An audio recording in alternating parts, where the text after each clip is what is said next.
जय हिंद दोस्तों, स्वागत है आपका हमारे YouTube channel e learning with Rukesh में। आज हम लोग पर्यावरण का ब्रह्मास्त्र में, ठीक है, एक महत्वपूर्ण सीरीज पढ़ेंगे। उस सीरीज में सबसे बड़ा जो टॉपिक है वो है हमारा पर्यावरण का पहला टॉपिक, पहला अध्याय है। जिस अध्याय को हम लोग पढ़ेंगे, पर्यावरण की संरचना। तो भैया बिना देरी किए हम लोग क्लास की शुरुआत करते हैं। पहला प्रश्न है कि जिस रूप में पौधे नाइट्रोजन प्राप्त करते हैं वह है, माने जिस रूप में पौधे नाइट्रोजन प्राप्त करते हैं वह क्या है। तो जो लोग वीडियो को लाइव देख रहे हैं जरा फटाफट कमेंट करें और कमेंट करके दिए गए प्रश्न का जवाब दें कि पौधे जो नाइट्रोजन प्राप्त करते हैं वो किस रूप में प्राप्त करते हैं। लाइक जो है फटाफट बताएं, देखते हैं सबसे पहले उत्तर सबसे सही किसका आता है। क्योंकि आप लगातार आप लोग अगर मेहनत करें, अपना बेस्ट दे रहे हैं, तो उम्मीद करते हैं इस तरह के प्रश्न का उत्तर आप तुरंत बताएंगे। देखिए, nitric oxide, nitrate, ammonia, nitride. देखिए, जैसे जितने भी पेड़ पौधे होते हैं प्राय जमीन से खनिज लवण आदि को अवशोषण करते हैं, लेते भी हैं। लेकिन उससे भी बड़ी बात ये जानते रहिएगा कि जैसे जो पेड़ पौधे वायुमंडल नाइट्रोजन ज़्यादा लेते हैं वो हमें क्या देते हैं, प्रोटीन देते हैं। याद रखिएगा, जो पेड़ पौधे जमीन से नाइट्रोजन ज्यादा लेते हैं हमें प्रोटीन देते हैं। यह बात आप लोग अच्छी तरह से जानते रहिएगा, ठीक है। ये बात आप लोग को मुझे लग रहा है स्पष्ट रूप से पता होगा। फिर इस प्रश्न का उत्तर क्या होगा? इस प्रश्न का उत्तर जो होगा सबसे सही वो क्या होगा?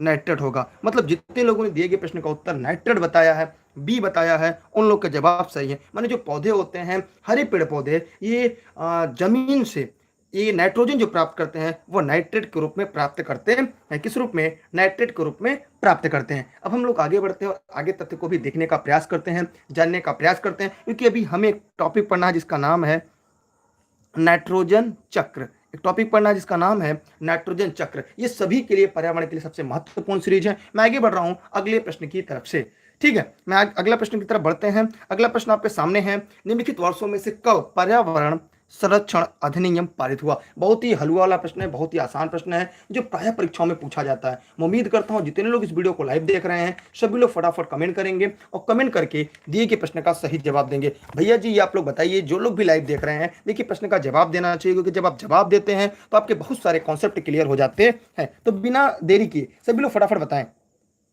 देखिए यहां पर ध्यान दीजिएगा, यहां पर निम्नलिखित वर्षों में से पर्यावरण संरक्षण अधिनियम कब पारित हुआ? तो 1986 में। याद रखिएगा, जितने लोगों ने बी जवाब दिया उन सभी के जवाब पूरी तरह से सही है। अधिनियम कौन सा? पर्यावरण संरक्षण अधिनियम 1986 का अनुदान किसी भी जीव के चारों तरफ घिरे भौतिक जैविक दशाएं के साथ जो क्रिया होती हैं उन्हें सम्मिलित किया जाता है। इसलिए इस प्रश्न का जो सबसे उपयुक्त विकल्प होगा वो क्या होगा? 20 का राइट आंसर होगा, 20 का सही जवाब होगा। जो लोग लाइव देख रहे हैं फटाफट जरा कमेंट करके बताएं कि आप लोग को समझ में आ गया। तो भैया जो लोग लाइव जुड़े हैं सभी लोग पहला काम करें, वीडियो को अपने सभी साथी मित्रों को शेयर भी कर दें। हम आगे बढ़ रहे हैं अगले प्रश्न की तरफ, ठीक है। अगला प्रश्न आपके बीच है, शायद आपको दिख रहा होगा। विश्व पर्यावरण दिवस कब मनाया जाता है? एकदम हलवा प्रश्न है जो परीक्षाओं में बार बार पूछा जाता है। अगर आप ई लर्निंग विद दुर्गे से जुड़े होंगे तो ऐसे प्रश्न आपको कई बार मिले होंगे कि भैया विश्व पर्यावरण दिवस कब से मनाया जाता है। और मैं उम्मीद करता हूं जितने लोग वीडियो को लाइव देख रहे हैं किसी का भी गलत नहीं होना चाहिए, क्योंकि इतना आसान प्रश्न है, मतलब इतना आसान जितना हम और आप सोच भी नहीं सकते।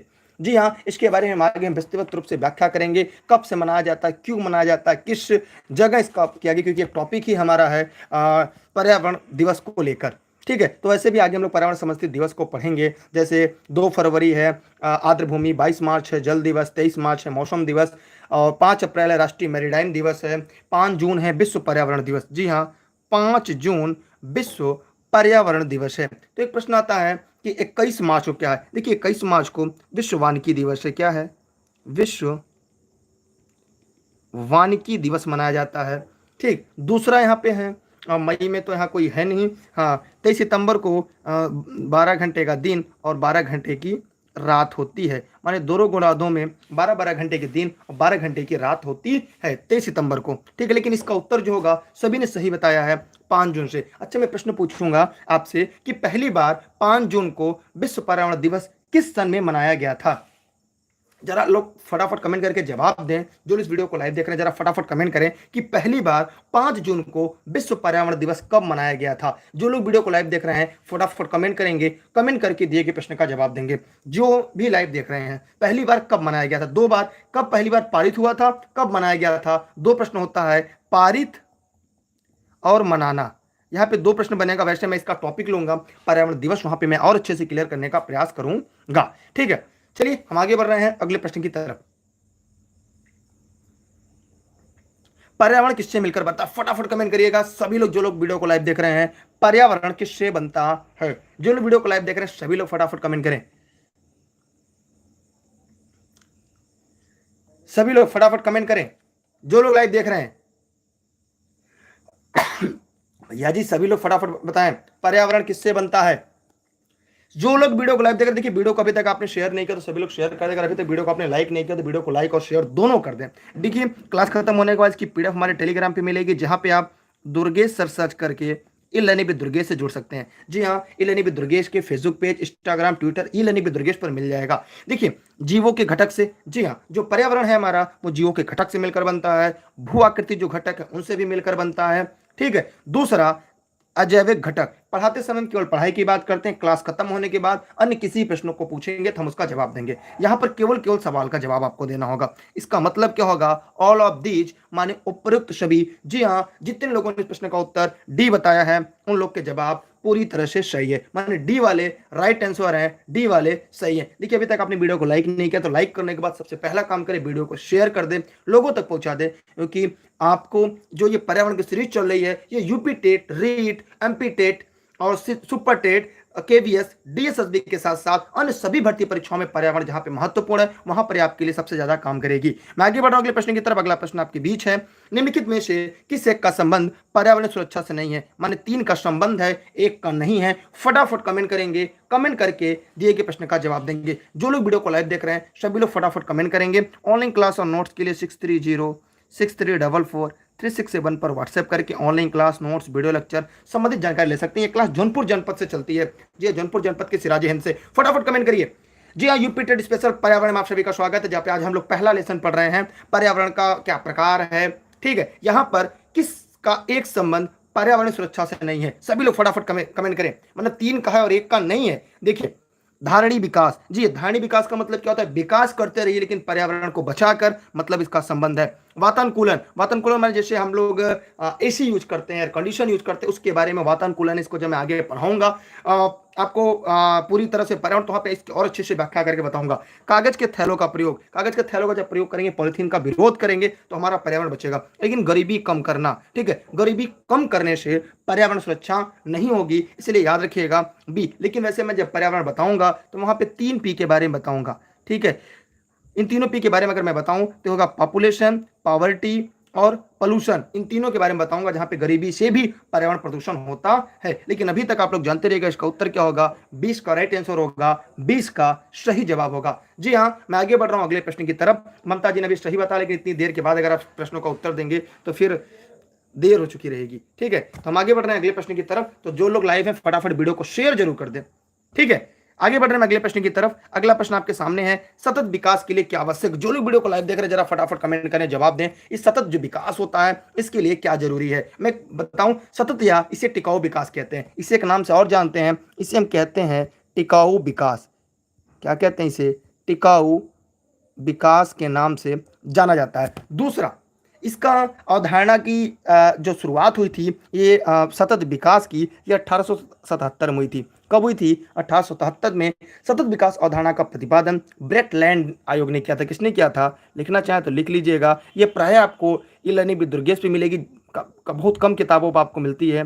ठीक है, तो यहाँ पे ब्रेटलैंड आयोग ने किया था। किसने किया था? ब्रेटलैंड आयोग ने किया था। तो कॉपी कलम लेकर बैठेंगे हमारी क्लास में, आपकी बेहतर नोट्स भी तैयार हो जाएगी। ठीक है, यहां पे ध्यान दीजिएगा, ब्रेटलैंड आयोग ने किया था 1877 में। इसे टिकाऊ विकास भी कहा जाता है। ठीक है, और नॉर्वे के प्रधानमंत्री भी थे। ब्रेटलैंड नाम पर पर्यावरण विकास विश्व आयोग हुआ था, इसलिए इसे ब्रेटलैंड आयोग कहते हैं। पर्यावरण तथा विकास पर विश्व आयोग का नाम ब्रेटलैंड आयोग हो गया था। यह बात आप लोग जानते रहिएगा। जो लोग वीडियो को लाइव देख रहे हैं जरा फटाफट कमेंट करके बताइएगा। ब्रेटलैंड आयोग की सिफारिश पर ही ब्राजील के रियो डी जेनेरो शहर में एजेंडा 21 को स्वीकार किया था। इन्हीं के नाते जो एजेंडा 21 है उसे स्वीकार किया गया था। वैसे एजेंडा 21 को हम आगे पढ़ेंगे, आपका एक पार्ट है, एक लेसन है जिसका नाम है क्या? एजेंडा 21। तो जो लोग लाइव लगातार देखते रहेंगे उन्हें हम आगे पढ़ाएंगे एजेंडा 21 क्या है। ये यूपी टेट के साथ साथ UPSI, SSC, railway, banking, civil और सभी भर्ती परीक्षाओं में एजेंडा 21 प्रमुख रूप से पूछा जाता है। आइए यहाँ पे देखते हैं प्रश्न का सबसे सही और उपयुक्त उत्तर क्या होगा। तो लाइव जो है उन्होंने सभी लोगों ने बताया डी इसका। देखिए जैविक विविधता का संरक्षण। देखिए जो जैविक विविधता है, जो यहाँ पर बायोडाइवर्सिटी देखने को मिलता है, उनको क्या करना चाहिए, बचाना चाहिए, उनके संरक्षण करना चाहिए। इसका मतलब ये बात सही है। प्रदूषण का निरोध और नियंत्रण, मानी प्रदूषण को कम से कम करना चाहिए, प्रदूषण को नियंत्रण करना चाहिए, ताकि हम और विकास कर सके, टिकाऊ विकास। निर्धनता घटाना, जितना ज्यादा निर्धनता को घटाएंगे उतना ज्यादा हम विकास की तरफ आगे बढ़ेंगे, क्योंकि निर्धनता क्या होता है, गरीबी की जो अति होती है उसे निर्धनता के अंतर्गत रखते हैं। तो फिर निर्धनता की तरफ जब चलेंगे तो वहां पे क्या होगा, लोगों द्वारा प्रदूषण ज्यादा होता है, उससे विकास कार्य अवरुद्ध होता है। इस प्रकार इसका उत्तर होगा डी, ऑल ऑफ दीज, माने उपरोक्त सभी। तो जो लोग इस वीडियो को लाइव देख रहे हैं तो फटाफट वीडियो को अपने सभी साथी मित्रों को शेयर करिएगा। इसकी क्लास खत्म होने के बाद पीडीएफ हमारे Facebook page e learning with Durgesh, Instagram, Twitter e learning with Durgesh पर आपको ये मिल जाएगा। मैं आगे बढ़ रहा हूं अगले प्रश्न की तरफ और आप इसकी स्क्रीनशॉट करते चलेगा प्रश्नों की। ठीक है, अभी तक अगर आपने वीडियो को लाइक नहीं किया तो पहला काम लाइक और शेयर कर दे। ठीक है, बहुत सारे लोग ऐसे होंगे जिन्होंने वीडियो को लाइक और शेयर किया होगा, भगवान करे जल्दी से सरकारी नौकरी करें, और लाइक करने वाले जिंदगी भर यही काम करते रहें और वो विकास कार्य न करने पाए, और बाकी जितने लोग लाइक और शेयर कर रहे हैं वे सभी सतत विकास की तरह आगे बढ़ते रहें। ठीक है, ये धारणी विकास है, और धारणी विकास का मतलब, सतत विकास का मतलब होता है टिकाऊ विकास, मतलब हम नौकरी भी करें, सिलेक्शन भी ले और बेहतर अंकों के साथ। मैं आगे बढ़ रहा हूं अगले प्रश्न की तरफ। अगला प्रश्न है, भारत में धारणी विकास के दृष्टिकोण से विद्युत उत्पाद का सबसे अच्छा स्रोत कौन सा माना जाता है? सभी लोग फटाफट कमेंट करें, कमेंट करके दिए गए प्रश्न का जवाब दें। सभी लोग फटाफट देखिए, टेलीग्राम पे बार बार मैंने कहा कि दुर्गेश सर सर्च करके ई लर्निंग विद दुर्गेश पे जुड़िएगा। जी हाँ, ई लर्निंग विद दुर्गेश पर। ठीक है, सभी लोग फटाफट, और ऑनलाइन क्लास और नोट्स के लिए आप लोग 6306344367 पर व्हाट्सएप करके e learning with Durgesh online class, notes, video lecture संबंधित जानकारी ले सकते हैं। यह क्लासेस जौनपुर जनपद की सिराजी हिंद से चलती है। ठीक है, चलिए यहां पे देखिएगा, देखिए अब मैं बताऊं, जैसे मैंने आपसे कहा कि जितने लोग लाइक और शेयर किए हैं वो धारणी विकास करें, इसका मतलब समझ रहे हैं कि आप लोग नौकरी भी पाएं लेकिन अच्छे अंकों से टेट को, सीटेट को उत्तीर्ण करें। क्योंकि अगर TET, CTET, UP TET, REET, इन सभी को, सुपर टेट को उत्तीर्ण करके जब आगे की तरफ बढ़ेंगे तो आपका धारणी विकास होगा, स्कोर भी अच्छा होगा, सिलेक्शन भी होगा। उसी तरह पर्यावरण को बिना नुकसान किए एक बिजली बनाना, माने पर्यावरण को बिना नुकसान किए बिजली बनाना हो तो कौन सा विकल्प होगा? कोयला जलाएंगे तो CO2 निकलेगा, खनिज तेल से भी CO2 निकलेगा, परमाणु ऊर्जा से रेडियोएक्टिव पदार्थ निकलेंगे, लेकिन जल विद्युत से नहीं होगा। तो यहां पर हमने देखा कि सबसे सही उत्तर इसका क्या होगा, सी इसका राइट आंसर होगा। दिए गए प्रश्न का उत्तर सी इसका सही जवाब होगा। देखिए, वीडियो शेयर कर देंगे, सभी लोगों तक पहुंच जाएगा। यह क्लास प्रतिदिन रात 9:30 बजे लगातार चलेगी ई लर्निंग विद दुर्गेश पर। जी हाँ, 3 दिन आप लोग गणित पढ़ पाएंगे और 3 दिन आप लोग इस तरह के पर्यावरण की सीरीज पढ़ेंगे। ठीक है, और इसमें हिंदी की भी सीरीज आप लोग के लिए जल्दी शुरू की जा रही है। तो चलिए, बहुत बहुत धन्यवाद आप लोग को। मैं आगे बढ़ रहा हूं अगले प्रश्न की तरफ। जो लोग जुड़े हैं वीडियो को शेयर जरूर कर देंगे, साथी मित्रों तक जरूर पहुंचा देंगे। हम आगे बढ़ रहे हैं। ठीक है, हम आगे बढ़ रहे हैं। इसका उत्तर क्या होगा? सी इसका राइट आंसर होगा। मैं आगे बढ़ रहा हूं अगले प्रश्न की तरफ। अगला प्रश्न आपके सामने दिख रहा है, अधोलिखित में से कौन सा भौतिक वातावरण का तत्व नहीं है? मैंने कहा प्रश्न को गौर से पढ़ना सीखिए। मैं बार बार कहता हूं, मेरी क्लास अटेंड कीजिए। अटेंड करने के बाद आपको एक बात हमेशा याद रखनी चाहिए कि हम स्कोर करें, स्कोर करने के साथ साथ हमें एक बात का विशेष ख्याल रखना चाहिए कि हम स्कोर करने के साथ साथ हमें प्रश्न जो आते हैं उनमें प्रश्न को पढ़ने के तरीके जो है उसको भी अपने आप में डेवलप करना है। जी हाँ, सभी लोग जो लोग वीडियो को लाइव देख रहे हैं फटाफट शेयर कर दें। विद्यामय के समय वीडियो को लाइक और शेयर कर दें, अपने फेसबुक पे, अपने व्हाट्सएप के स्टेटस पर, ग्रुपों में डाल दें। यकीनन पर्यावरण इससे बेहतर कोई पढ़ा देगा, चैनल को छोड़ दीजिएगा। अगर इससे बेहतर पढ़ा दे, कोई भी अगर पढ़ा देता है तो आप चैनल छोड़ दीजिएगा। आइए हम आगे बढ़ते हैं। देखिए, यहां पे क्या है, भौतिक वातावरण का तत्व तो नहीं है। देखिए, भूमि का रूप, जो भूमि है, जो जमीन है, उसका जो प्रकार है, इसका मतलब क्या है, वो भौतिक पर्यावरण के अंतर्गत आएगा। भूमि कैसी है? ठीक है, यहां पे ध्यान दीजिएगा, मिट्टियां, यहां पे क्या होगा, मिट्टियां। तो मिट्टियां जो होगी, यहाँ पे जो मिट्टी हम लोगों ने देखा, तो मिट्टी जो होती है ये भी भौतिक वातावरण, खनिज। लेकिन जो बस्तियां हैं ये मानव निर्मित है, ये भौतिक वातावरण नहीं है। ये क्या है? ये भौतिक वातावरण नहीं है। इसलिए जो गलत है वही सही है, क्योंकि यहाँ पे नहीं पूछा है। मतलब जितने लोगों ने इस प्रश्न का उत्तर डी बताया था उन सभी के जवाब पूरी तरह से सही थे। ठीक है, मसूद जी, हमें विकल्प के आधार पर व्याख्या करनी होती है, हमें चयन करना होता है चारों विकल्पों में से, तो विकल्प के आधार पर ही चयन करना होता है। सभी लोग फटाफट वीडियो को लाइक और शेयर करें। कल से आपकी बहुत सारी क्लासेस चलेंगी, लेकिन उन सभी का लिंक आपको टेलीग्राम पे मिलेगा, डिस्क्रिप्शन में उसकी लिंक होगी। सभी साथी जरूर जुड़िएगा। जी हाँ, मैं बार बार कह रहा हूँ, टेलीग्राम पे सभी लोग जुड़िएगा। जो नए साथी आ रहे हैं, दुर्गेश सर सर्च करके ई लर्निंग विद दुर्गेश पे जरूर जुड़ेंगे। ठीक है, इलेनी विद्रुगेश पर सभी साथी इंस्टाग्राम, ट्विटर, यूट्यूब इलेनी विद्रुगेश पर। पर्यावरण एक अविभाज्य समिष्टि है जिसकी रचना होती है। सभी लोग फटाफट कमेंट करेंगे और कमेंट करके दिए गए प्रश्नों का जवाब देंगे। कौन सा ऐसा है जो इसका अविभाज्य समिष्ट है, जिसकी रचना किससे होती है? सभी लोग, जो लोग लाइव देख रहे हैं, सभी लोग फटाफट कमेंट करेंगे, कमेंट करके दिए गए प्रश्न का जवाब देंगे और अपने सभी साथी मित्रों तक इस वीडियो को जरूर से जरूर पहुंचाएंगे। ठीक है, ये पर्यावरण की बेस्ट सीरीज आपके लिए चल रही है। अगर ऐसी सीरीज अगर आपको कहीं मिल जाए, इस चैनल को छोड़ दीजिएगा, क्योंकि आपके भविष्य से बढ़कर ये चैनल और लेक्चर नहीं होता।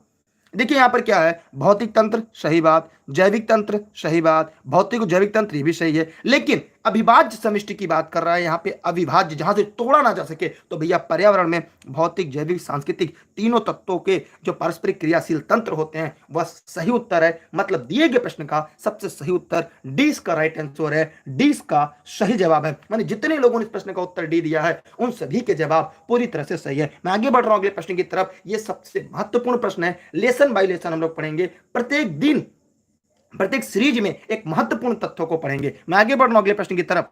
सभी लोग फटाफट वीडियो को शेयर कर दीजिएगा।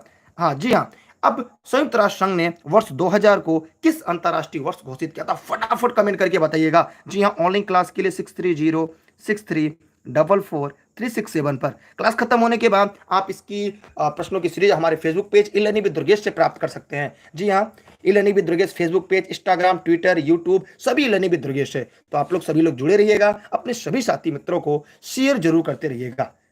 अगर आपके मन में कोई प्रश्न आ रहा हो, कोई डाउट आ रहा हो, तो भैया तुरंत पूछिएगा।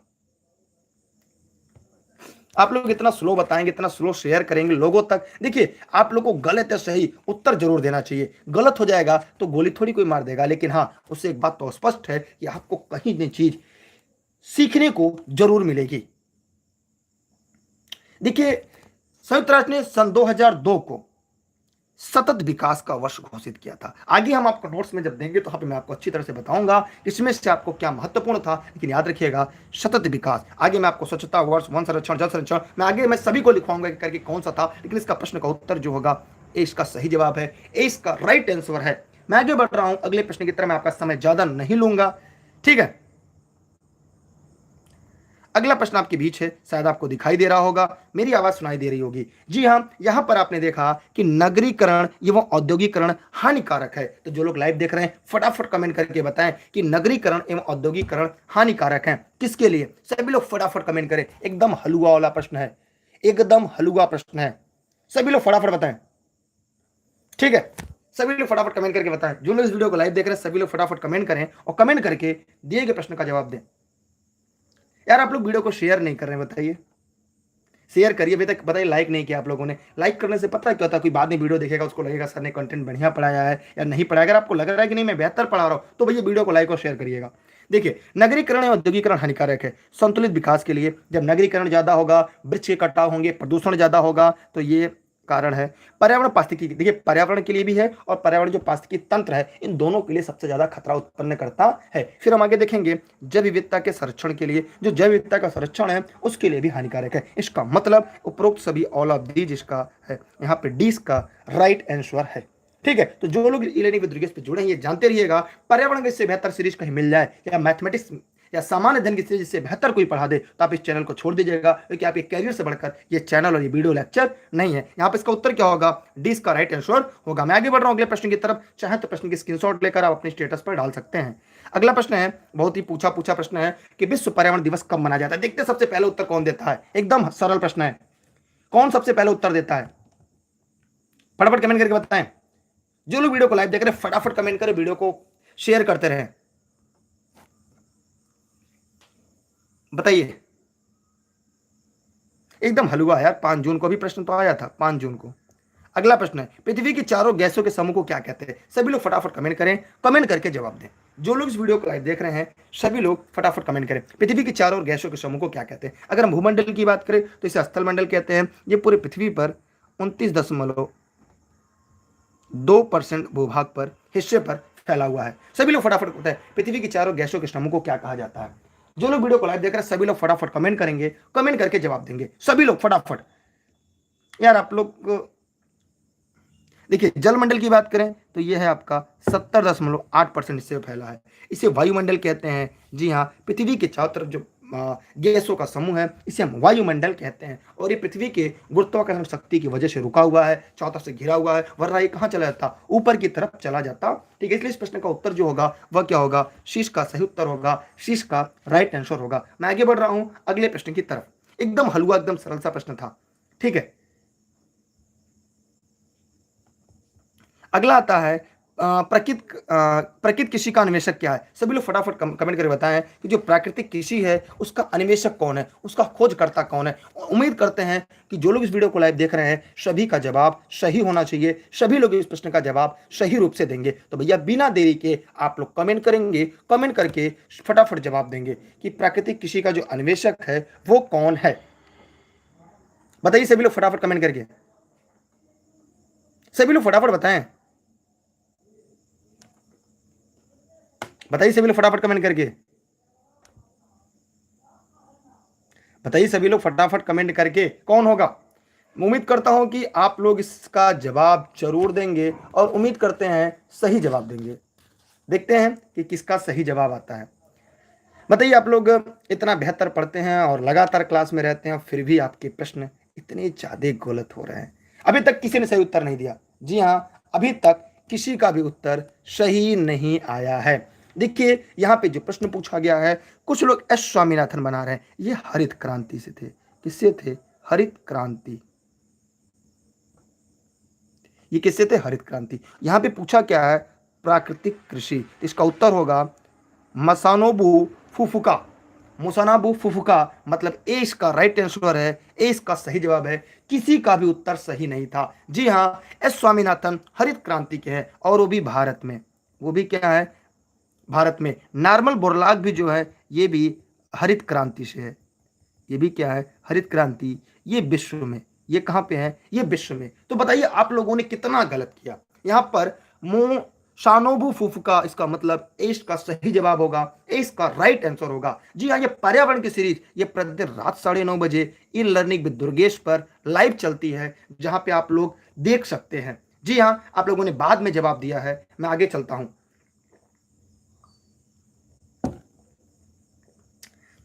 अगला प्रश्न है कि पर्यावरण संरक्षण के लिए ग्रीन आर्मी सबसे पहले किसने बनाई। एकदम हलवा प्रश्न है, सभी लोग फटाफट कमेंट करें, कमेंट करके जवाब दें। सबसे पहले ग्रीन आर्मी बनाने वाला देश कौन सा है और उसकी राजधानी क्या है, सभी लोग फटाफट बताएं। देखिए, अगर इजिप्ट की बात करें, इसे हम मिस्र कहते हैं। इसे क्या कहते हैं, मिस्र के नाम से जानते हैं। ये मिस्र देश का नाम इजिप्ट है। चीन, जापान, ऑस्ट्रेलिया क्या होगा। देखिए इसका उत्तर जो होगा ऑस्ट्रेलिया। सबसे पहले ऑस्ट्रेलिया ने ग्रीन आर्मी बनाया था। जी हाँ, ग्रीन आर्मी बनाने वाला विश्व का पहला देश अगर कोई है तो वो है आपका ऑस्ट्रेलिया। जितने लोगों ने दिए गए प्रश्न का उत्तर ऑस्ट्रेलिया बताया है, उन सभी के जवाब पूरी तरह से सही है, माने ऑस्ट्रेलिया वाले राइट आंसर। जरा फटाफट कमेंट करके बताएं कि ऑस्ट्रेलिया की राजधानी क्या है। और इस वीडियो को जो भी हो साथी लर्निंग विद दुर्गेश पे देख रहे हैं, फटाफट वीडियो को लाइक और शेयर कर दें।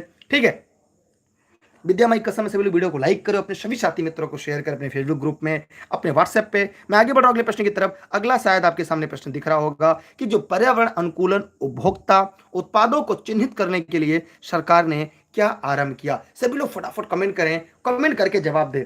जो लोग इस वीडियो को लाइव देख रहे हैं सभी लोग फटाफट कमेंट करें, सभी लोग फटाफट कमेंट करें। जी, एकता जी आपने सबसे पहले बताया, उसके बाद राशिद ने, फिर फतेह ने, सभी लोगों ने क्रम से बताया है। चलिए अब यहां पे ध्यान से देखते हैं। आपके सामने प्रश्न है कि पर्यावरण अनुकूलन उपभोक्ता उत्पादों को चिन्हित करने के लिए सरकार ने आरंभ किया है। क्या आरंभ किया, बताइए फटाफट कमेंट करके, सभी लोग फटाफट कमेंट करके बताएं क्या आरंभ किया है। तो भैया यहां पर देखिए पर्यावरण अनुकूल, देखिए पर्यावरण के अनुकूल की बात किया जा रहा है। ठीक है, तो जो पर्यावरण होता है, जैसे आप कॉपी लेते हो उस पर लिखा होता है इको फ्रेंडली, तो यहां पे क्या होता है, इको मार्क।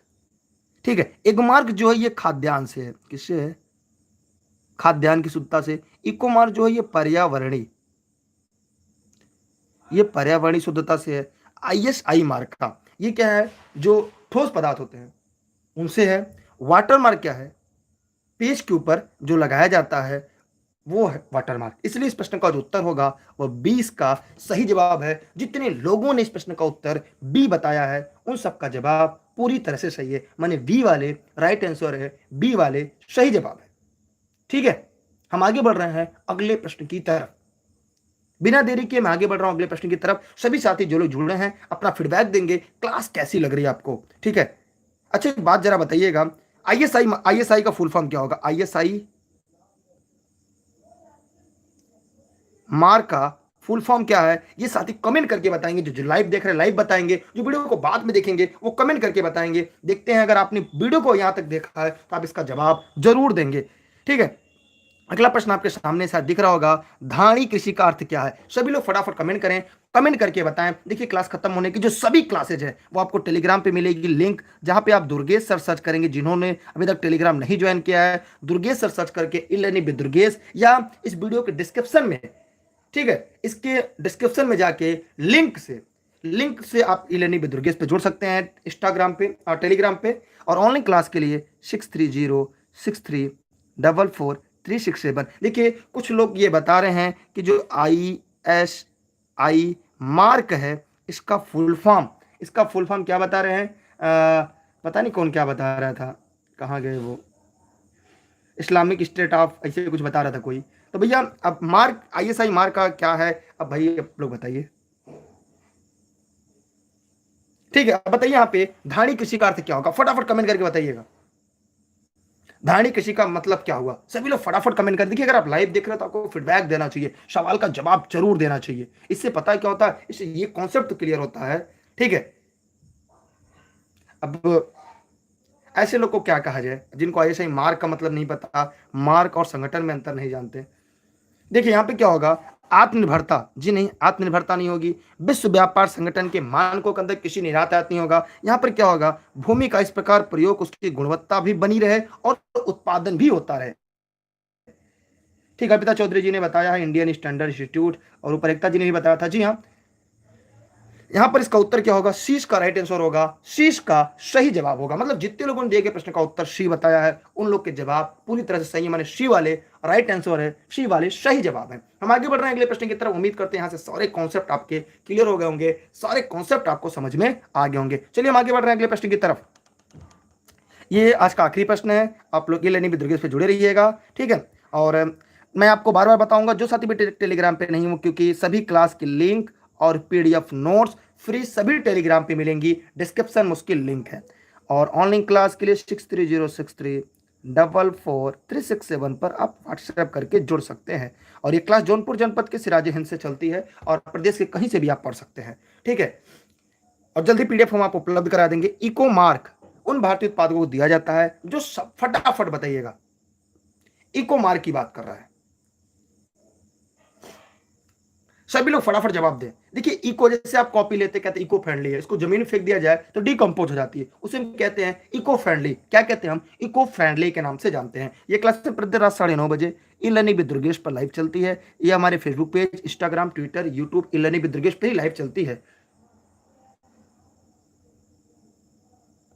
ठीक है, चलिए ध्यान से देखिएगा, यहां पर पर्यावरण के प्रति